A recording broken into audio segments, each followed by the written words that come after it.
Inilah Buletin Dakwah Kafah edisi 413, 11 Rabiul Akhir 1447 Hijriah atau 3 Oktober 2025 Masehi dengan judul Solusi Dua Negara, Haram dan Khianat. Di hadapan sidang umum ke-80 Perserikatan Bangsa-Bangsa atau PBB di markas PBB New York, Presiden Prabowo berpidato soal krisis yang terjadi di Gaza. Ia mengecam segala bentuk kekerasan terhadap warga sipil tak berdosa. Hanya saja, ia tak secara langsung menyebut dan mengecam aksi genosida oleh Zionis Yahudi terhadap warga Gaza. Yang mengejutkan, dalam pidatonya, Prabowo juga menyebut kesiapan Indonesia untuk mengakui eksistensi negara Israel. Ia juga mendukung penyelesaian krisis melalui solusi dua negara. Hanya solusi dua negara yang membawa perdamaian. Kita harus menjamin kenegaraan Palestina. Namun Indonesia juga menyatakan bahwa setelah Israel mengakui kemerdekaan dan kenegaraan Palestina, akan segera mengakui negara Israel, tegas Prabowo.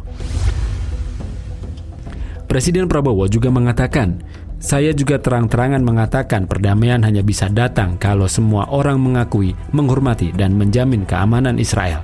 Israel harus dijamin keamanannya, baru kita bisa dapat perdamaian, kata Prabowo Subianto dalam video keterangan pers yang ditayangkan kanal YouTube Sekretariat Kabinet.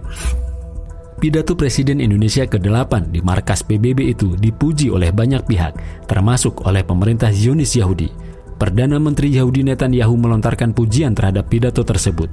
Dia mengatakan bahwa pernyataan Prabowo berkaitan dengan Israel dan Palestina telah menjadi penyemangat. Netanyahu menyadari bahwa Indonesia merupakan negara dengan populasi muslim terbesar di dunia. Karena itu, pernyataan Prabowo beberapa waktu lalu dapat menjadi sinyal bagi masa depan Israel. Entitas Yahudi adalah penjajah. Ada 3 koreksi untuk pidato Presiden Prabowo di markas PBB lalu. Pertama, keberadaan negara Israel di tanah Palestina adalah ilegal. Israel adalah penjajah. Mengakui eksistensi negara Israel sama dengan mengakui adanya penjajahan. Andai pun Palestina diberi kemerdekaan, negara Israel itu berdiri di atas negeri hasil rampokan mereka. Negara Palestina telah menjadi bagian dari negeri Muslim sejak era kekhilafan Umar bin Khattab radhiyallahu an.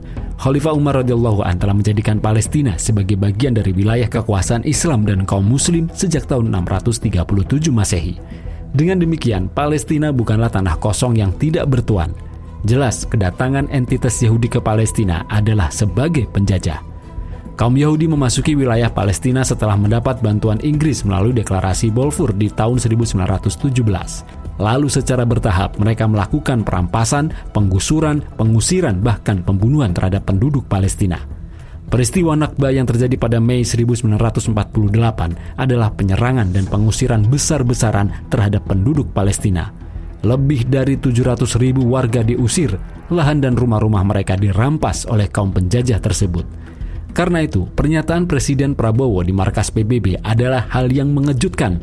Pernyataan itu juga bertentangan dengan isi pembukaan Undang Dasar 45 yang menyatakan bahwa sesungguhnya kemerdekaan itu ialah hak segala bangsa dan oleh sebab itu maka penjajahan di atas dunia harus dihapuskan karena tidak sesuai dengan pri kemanusiaan dan pri keadilan. Kedua, pengakuan atas negara Israel melalui solusi dua negara mencederai rasa keadilan bagi rakyat Palestina. Mereka telah mengalami pengusiran, perampasan, bahkan pembunuhan, dan sekarang genosida atau pemusnahan massal oleh Zionis Yahudi. Namun tidak ada sanksi apapun atas pemerintahan Zionis Yahudi itu. Apalagi secara kepemilikan wilayah, hari ini penduduk Palestina yang tinggal di tepi barat dan Gaza hanya mendiami kurang 22% dari total tanah air mereka. Sebaliknya, Zionis Yahudi menduduki 78% wilayah Palestina. Dengan demikian, solusi dua negara berarti mengakui legalitas penjarahan wilayah negara Palestina secara brutal oleh entitas Yahudi. Apakah adil mengakui kepemilikan seseorang dari hasil menjarah dan merampok rumah orang lain, sedangkan pemilik rumahnya sendiri terusir dari kediamannya? Jadi sungguh keterlaluan jika muncul seruan bahwa semua pihak harus menghormati, menghargai, dan menjamin keamanan negara Yahudi. Padahal mereka adalah pihak agresor. Mereka pun secara terang-terangan melakukan teror dan genosida terhadap penduduk Palestina.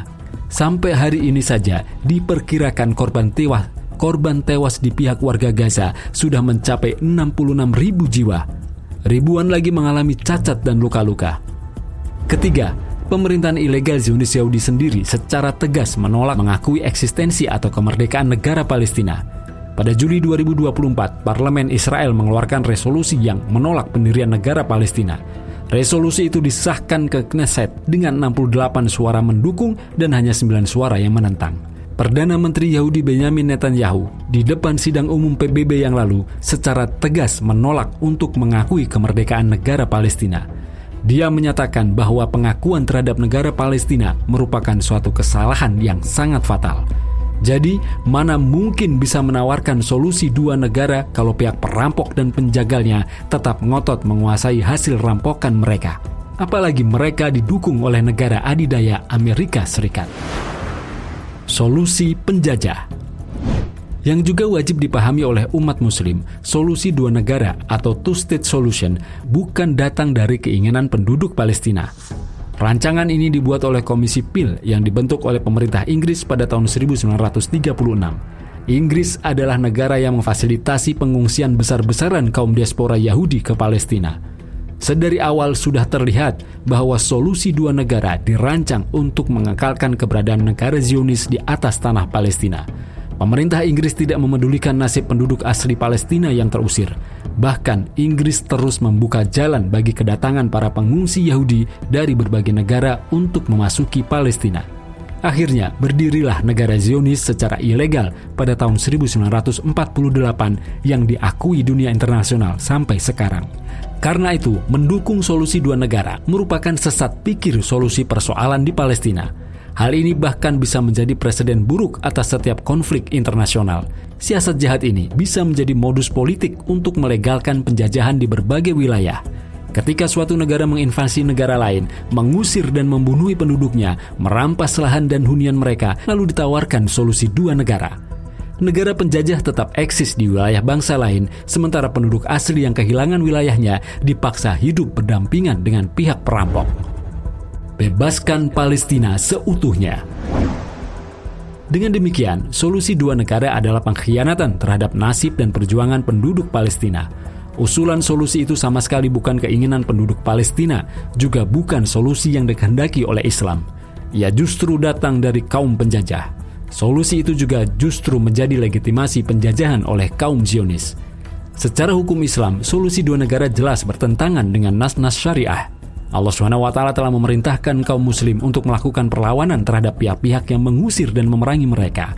Dalam Quran Surat Al-Baqarah ayat 191, Allah SWT berfirman, yang artinya, perangilah mereka di mana saja kalian jumpai mereka, dan usirlah mereka dari tempat mereka telah mengusir kalian. Dalam Quran Surat Al-Baqarah ayat 194, Allah SWT juga berfirman, yang artinya, siapa saja yang menyerang kalian, maka seranglah dia seimbang dengan serangannya terhadap kalian. Berdasarkan ayat di atas, jihad fisabilillah adalah fardu ain saat negeri kaum muslim seperti Gaza dan Palestina saat ini diserang atau dijajah. Para sahabat Nabi SAW telah berijma atas kewajiban kaum muslim secara bersama-sama untuk memerangi dan mengusir musuh-musuh mereka yang menyerang dan menjajah negeri mereka. Para ulama pun menegaskan demikian. Imam Ibnu Qudamah Al-Maqdisi misalnya menyatakan bahwa jika kaum kafir menduduki suatu negeri kaum muslim, maka wajib atas penduduk negeri itu untuk memerangi kaum kafir tersebut. Jika mereka tidak mampu, maka kewajiban itu meluas pada kaum muslim yang ada di negeri sekitarnya. Sayangnya, perintah Allah SWT yang mulia ini justru dicampakkan oleh para penguasa muslim saat ini. Sebagian dari mereka malah mengulurkan tangan untuk membuka hubungan diplomatik dengan entitas Yahudi. Bahkan di tengah genosida terhadap penduduk Gaza, mereka menyokong militer Zionis dengan tetap membuka hubungan dagang dengan mereka, termasuk menerima solusi dua negara. Karena itu, kaum muslim harus bersikap tegas kepada penguasa mereka. Kaum muslim wajib melakukan amar ma'ruf nahi mungkar terhadap mereka dalam persoalan ini, bukan malah condong dan merasa puas dengan sikap para penguasa mereka. Allah SWT berfirman dalam Quran Surat Hud ayat 113 yang artinya, janganlah kalian condong kepada orang-orang yang zalim sehingga kalian nanti akan disentuh api neraka. Jelaslah bahwa krisis di Palestina tidak mungkin diselesaikan di tangan PBB ataupun para penguasa muslim hari ini. Umat hari ini membutuhkan kepemimpinan Islam global atau khilafah yang akan melindungi setiap wilayah negeri Islam. Khalifah tidak akan membiarkan darah muslim tercecer sia-sia di tangan kaum kufar. Imam Al-Mawardi menyatakan bahwa termasuk kewajiban dari kepemimpinan atau khilafah adalah menjaga benteng umat, membela kehormatan kaum muslim, dan berjihad melawan musuh. Tak ada lagi jalan keluar yang sahih dan tepat selain jihad fisabilillah di bawah kepemimpinan Islam global, khilafah Islamiyah. Wallahu a'lam bishawab.